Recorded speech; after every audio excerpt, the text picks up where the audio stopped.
Abiso, ang video na ito ay naglalaman ng buod ng akdang El Filibusterismo. Ang mga kaganapan, tauhan, at mga pangyayari na naiulat ay salig lamang sa buod ng akda at maaring may mga pagbabago o pagkakaiba sa orihinal na teksto. Hinihikayat namin ang mga manonood na basahin ang orihinal na akda upang masuri at maunawaan ng lubos ang mga konteksto at mensahe ng kwento. Ang pag-unawa sa buong akda ay maaring mag-iba depende sa interpretasyon ng bawat isa.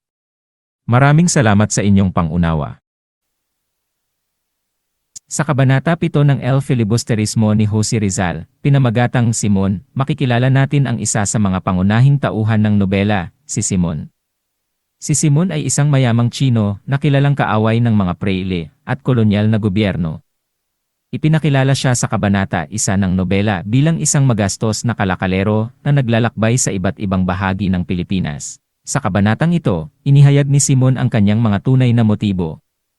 Siya ay may balak na gumanti sa mga preile at kolonyal na pamahalaan sa pamamagitan ng pagsusulong ng isang revolusyon.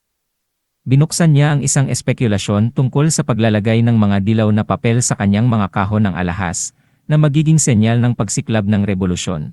Nagkaroon rin ng pagpupulong si Simon sa ilalim ng mga puno ng balete, kasama ang iba't ibang uri ng mga tao mula sa iba't ibang sektor ng lipunan.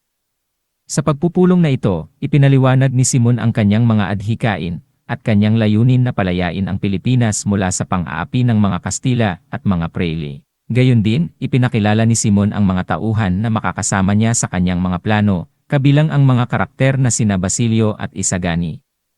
Pinahayag niya ang kanilang mga papel at responsibilidad sa planong revolusyonaryo. Sa Kabanata 7, kitang-kita ang determinasyon ni Simon na ipagpatuloy ang kanyang mga plano, kahit pa ito ay magdala ng pagkakasira ng kanyang buhay at yaman.